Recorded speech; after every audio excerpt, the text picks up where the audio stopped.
तो पार्ट 21 की शुरुआत वहीं से होती है जहां पिछला पार्ट खत्म हुआ था। ऑफिस में हेन और नव की टक्कर शुरू हो जाती है। नव को सबक सिखाने के लिए यिन जानबूझकर उसे बहुत सारे काम दे देती है। इधर चेयरमैन के डी टीम का डायरेक्टर जो एसन के ऑर्डर पर कोरिया छोड़कर हमेशा के लिए अब्रॉड चला जाता है, जिसे बटलर ग्रेस एयरपोर्ट छोड़ने आती है, जो उसे प्यार से वार्निंग देती है कि दोबारा कभी कोरिया मत आना, वरना तुम्हें तो पता ही है कि फाइनेंशियल फ्रॉड के लिए तुम्हें 25 साल की जेल हो जाएगी और 100 मिलियन का फाइन भरना पड़ेगा, इसीलिए अब्रॉड में भी जरा संभल कर रहना। इधर हेन के घर के कुछ मेड यसो के लिए काम करते थे, जो हेन के रूम के साफ सफाई करने के बहाने उस रूम को चेक करती है एंड उसके डस्टबिन का सामान छुपाकर अपने साथ ले जाती है। इसमें उसे एक हेन के मेडिकल रिपोर्ट का टुकड़ा मिलता है, जिसकी फोटो खींचकर वो यनसन को भेज देती है, जिससे यनसन को उस हॉस्पिटल का नाम मिल जाता है जो कि था सुनमिन यूनिवर्सिटी मेडिकल सेंटर। जिससे उसे याद आता है कि जब पहली बार हेन उससे मीटिंग करने आई थी, हेन वॉशरूम में थी, तभी उसे यूनवू का कॉल आया था। तभी उसने हेन के बैग में उस टैबलेट के डब्बे को देखा था। इससे वो याद करता है कि इसी तरह एक और दिन जब हेन को वो पिक करने आया था, तब हेन एक जगह काफी देर से घबराकर खड़ी थी। यनसन ने काफी बार उसका नाम लेकर बुलाया था, पर हेन को उसकी बात सुनाई नहीं दी थी। जब यनसन ने उसके पास जाकर उसे टच किया था, तब जाकर उसे होश आया था। ये सब याद करके उसे समझ तो आ जाता है कि हे इनको कुछ तो प्रॉब्लम है, इसलिए वो किसी को कॉल करके सुमन मेडिकल सेंटर के बारे में पता करने के लिए कहता है। इधर नव डायरेक्टर जो के बारे में पता करने के लिए एक शॉप में आता है, जहाँ की ओनर ब्रांडेड वॉचेस की एक्सक्लूसिव डीलर थी। तो हेव के पास डायरेक्टर जो और फाइनेंशियल हेड की जो फोटो थी, उस फोटो में एक और आदमी था, पर उसका चेहरा उस फोटो में नहीं था। सिर्फ उस आदमी का हाथ फाइनेंशियल हेड के कंधे पर था। इसके हाथ में एक बहुत ही महंगी घड़ी थी जिसमें डायमंड्स लगे हुए थे, इसीलिए हिन वो उस वॉच के बारे में पता करने आया था। तो नर उसे बताती कि इस मॉडल की सिर्फ 10 घड़ियां बनी है। तो हिन वो उनसे उनके नाम जानना चाहता था, तो उन लोगों के नाम देने के लिए मान जाती है, पर उसमें थोड़ा टाइम लगेगा क्योंकि नवो ने उनकी मॉम की एक बार हेल्प की थी, इसलिए उन्हें कहती कि जितनी जल्दी हो सके मैं उनके नाम निकालने की कोशिश करूंगी। इधर घर पे सचल साइकिलिंग सीख रहा था। क्या उसे बचपन से ही उसकी मॉम ने साइकिल चलाने ही नहीं दिया था, इसलिए वो सपोर्ट वाले साइकिल से सीख रहा था, जिससे वो तो बस कुछ ही दूर चला पा रहा था। जो देखता है उसकी झूठी तारीफ कर देती है जोसन। सचल तो और जोश के साथ साइकिल चलाने लग जाता है, पर इस चक्कर में वो गिर जाता है। तभी वहाँ पर उसकी मॉम पहुँच जाती है, जो उसे देख भाग के उसके पास आती है। सूचो के हाथ में थोड़ा सा चोट लगा था, उसे देखकर ही तो मॉम पैनिक होने लग जाती है और साइकिल चलाने के लिए उसे डांटने लग जाती है। कहती ये बहुत ही डेंजरस है, पर सचल कहता है कि अब बस करिए मॉम, आपकी वजह से मैं कभी साइकिल स्केटबोर्ड्स की जगह आपने मुझे बचपन में कभी ये सब चलाने ही नहीं दिया, इसलिए मुझे इन सब का कोई एक्सपीरियंस नहीं है। मॉम कहती क्योंकि तुम गिर जाते और तुम्हें लग जाती। सचल कहता है कि एग्जैक्टली मॉम, मैं कभी नहीं गिरा, इसीलिए तो मुझे ये सब नहीं आता ना। मॉम कहती मुझे बस तुम्हारी चिंता है बेटा, तो मैं तुम्हें कैसे गिरने देती। सचल कहता है कि गोनू का डेड होने के नाते मैं खुद उसे साइकिल चलाना सिखाना चाहता हूँ, स्केटबोर्ड स्कीज में सब कुछ उसे सिखाना चाहता हूँ। जोसेफ सुधा है तो उसे देखती रह जाती है। मॉम कहती है उसे सिखाने के लिए तुम्हें खतरा उठाने की क्या जरूरत है, हम किसी को हायर कर लेंगे। सुचोल कहता है कि एक डैड को ही अपने बच्चे को ये सब सिखाना चाहिए। बोलकर वो अपना प्रैक्टिस कंटिन्यू रखता है। दहाई को अब्रॉड से किसी केविन नाम के बंदे का कॉल आता है, जो उसे किसी फ्लैट के बिकने के बारे में बताता है, जिसे खरीदने के लिए दहाई 2 हफ्ते में वहाँ पहुँच जाएगी। कहती है इधर सेक्रेटरी हेन को बताती है कि मैंने आज एक अजीब सी बात नोटिस की। मिस्टर नू हमारे रूफटॉप में जाकर किसी लड़की का नाम लेकर चिल्ला रहे थे। वो उसका नाम लेते हुए उसे बाहर आने के लिए कह रहे थे, पर अजीब बात ये थी कि वहाँ पे कोई भी लड़की नहीं थी। हेन पूछती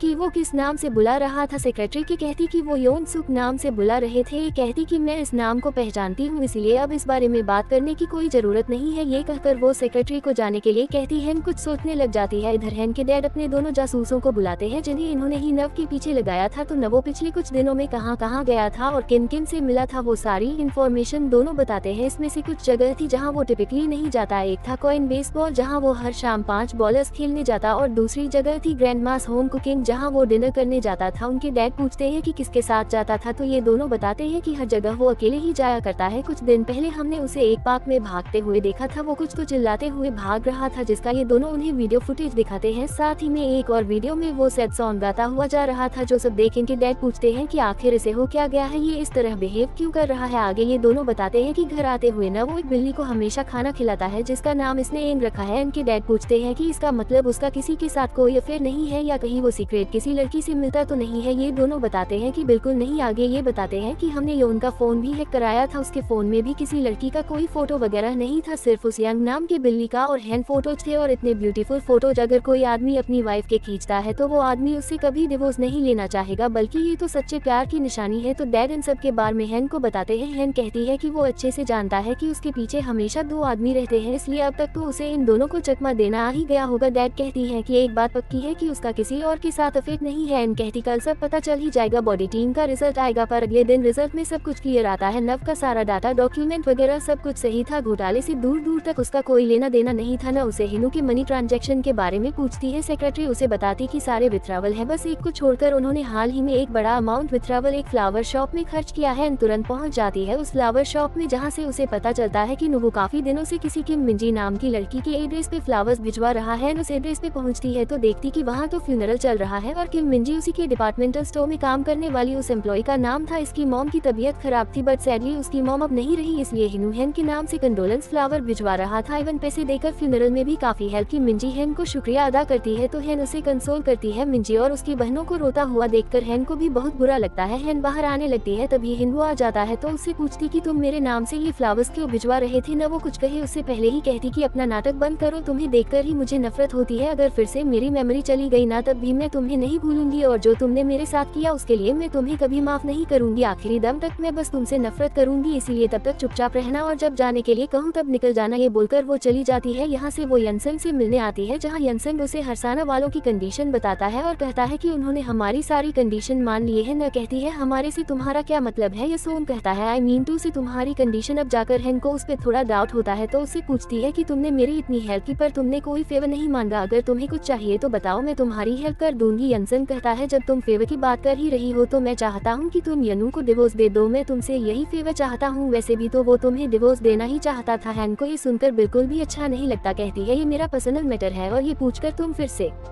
अपनी लाइन क्रॉस कर रहे हो। नसल कहता कि क्या इस बार मैं लाइन क्रॉस करूं, क्या होगा अगर मैंने नवो की जगह ले ली तो। जो सुन हैन शॉक रह जाती है। यनसोन कहता है कि ये पूछना सच में लाइन क्रॉस करना ही होगा। तभी उनका खाना आ जाता है पर हैन उठ जाती है। एन कहती है मुझे जब कोई बात पसंद नहीं आती तो मुझसे खाना नहीं खाया जाता। ये कहकर वो उठ नहीं जाती कि उसके सर पे फिर से दर्द होने लगता है, पर वो अपने आप को संभालती है और अपना पर्स लेकर बाहर चली जाती है। पर हम देखते ही यनसन ने उसके बैग से उसके मेडिसिन को निकाल लिया था। बरहीन को जिससे चक्कर आ रहे थे वो अपने बैग में मेडिसिन ढूंढ रही थी, जो उसे नहीं मिलती तो वो कैसे भी करके बाहर निकलती है। इधर नव ने गसे यनसोन के बारे में पता करवाया था, जो उसे सब कुछ बताता है कि उसे एक अब्रॉड के कपल ने 13 साल की उम्र में अडॉप्ट किया था, जहां उसके अडॉप्टिव पेरेंट्स ने उसे बहुत ही महंगे स्कूल में पढ़ाया था। जबकि उसके अडॉप्टिव पेरेंट्स तो उतने अमीर भी नहीं थे, पर उसके अडॉप्टिव पेरेंट्स की मौत एक एक्सीडेंट में हुई। कोर्ट में आया था कि अल्कोहल पीकर गाड़ी चलाने की वजह से एक्सीडेंट हुआ था, पर उनके पड़ोसियों का मानना था कि उसके अडॉप्टिव पेरेंट्स तो ड्रिंक नहीं करते थे, तो फिर ड्रंक एंड ड्राइव में उनका एक्सीडेंट कैसे हो सकता है। लेकिन ये राज भी उन्हीं के साथ चला गया। पर यहाँ सबसे बड़ा खुलासा होता है सियोली का वो बेटा और कोई नहीं बल्कि यनसन था। सियोली जिसका असली नाम था सुनिल, उसने 30 साल पहले यनसन को उस ऑर्फनेज में छोड़ दिया था और खुद चेयरमैन के साथ रहने लगी थी और तब से उस नजर थी क्वींस ग्रुप पे, इसलिए वो इतने सालों से चेयरमैन की केयरटेकर बनकर उनका भरोसा जीतती है। यानी उन्हीं के पीठ पीछे ये सारी प्लानिंग भी की, पर अब जाकर इनका प्लान सक्सेसफुल होने वाला है। शियोली कहती कि हम जल्दी ही इस फैमिली को इस घर से निकाल देंगे और यह सब कुछ हमारा होगा। वो लोग बैठकर चेयरमैन को देखने लग जाते हैं, जो कि अपने पुराने दिन के वीडियोस देख रहे थे। अपनी वाइफ और बच्चों के साथ के हंसी खुशी वाले पलों को याद करके वो काफी खुश हो रहे थे, जिन्हें देख के सन कहता है लगता है चेयरमैन अभी भी अपने पुराने फैमिली को ही याद करते हैं और इतने खुश होते हैं, हमें पहले एक एक करके इनकी खुशियों को ही छीनना पड़ेगा। अगले सीन में सियोली पहुंच जाती है चेयरमैन के पास, उन्हें अपने सारे डॉक्यूमेंट वगैरह देकर कहती है कि अगर इस घोटाले के केस में क्वींस ग्रुप के खिलाफ कुछ भी हुआ तो आपकी जगह मैं जेल जाने के लिए तैयार हूँ। आपके बेटे या ग्रैंडसन को जाने को तैयार नहीं है, पर आप चिंता मत करना, अगर कुछ भी हुआ तो आप मेरा नाम बता देना, मैं तो आपकी फैमिली का हिस्सा भी नहीं हूँ। मैं भी कन्फेस कर लूंगी कि पैसों का घोटाला मैंने ही किया है। अब ये सुनकर चेयरमैन को तो इस पर पूरी तरह से भरोसा हो जाता है। ये सुनकर वो काफी इमोशनल होते हैं। तुम तो मेरी अपनी फैमिली से भी बहुत अच्छी हो। अब सियोरी ने चेयरमैन का भरोसा पूरी तरह से जीत लिया था। बाहर बारिश हो रही थी, न वो घर लौटता है तो देखते हैं न बिल्ली को खाना खिला रही थी। उसे अपना कोट उठाता है एंड पूछता है कि तुम यहाँ क्या कर रहे हो, तुम्हारी कार कहाँ है। अब न फिर से भूल गई थी कि वो यहाँ पे कैसे पहुँची। न का बिहेवियर काफी अलग लग रहा था, तो हिनू से बड़े प्यार से पूछती कि तुम्हें कैसे पता चला कि मैं यहाँ पे हूँ। उसे अपना छाता दिखाते हुए कहती कि क्या तुम्हें याद है 4 साल पहले तुम ये छाता देकर भाग गए थे। वो तो शॉकिंगली उसकी बातें सुनने जा रहा था। हैन कहती है अभी भी 51 पर चांसेस है, जर्मनी जाकर मैं ठीक हो जाऊंगी। जो सुन नो शॉक्ड होता है। नव शॉकिंगली उसका नाम लेकर बुला रहा था। हैन कहती क्या हो गया। न वो भीग रहा था तो वो उसके करीब आती है और उसे बताती कि तुम तो मेरे फ्रेंड येना को जानते हो ना, 2 दिन पहले उसका एक्सीडेंट हुआ था उसे ER में ले जाया गया। उसका हस्बैंड तो अटॉर्नी लेकर पहुंच गया था इनसे उसका वसीयत साइन करवाने के लिए। अब ये सारी बातें तो है ही ने उसे जर्मनी में बताया था कि उसने न वो तो रोने ही लग जाता है, क्योंकि वो समझ गया था कि ये उनके जर्मनी जाने के बारे में सब कुछ भूल चुकी है। मतलब वो अब सिर्फ कुछ घंटे का नहीं भूल रही, बल्कि वो तो पिछले 6-7 दिन का सब कुछ भूल चुकी है। यानी हैन की मेमोरीज बहुत जल्दी गायब हो रही है। यही सब सोचकर हिन वो तो रो पड़ता है। हैन पूछती है तुम रो क्यों रहे हो, क्या हो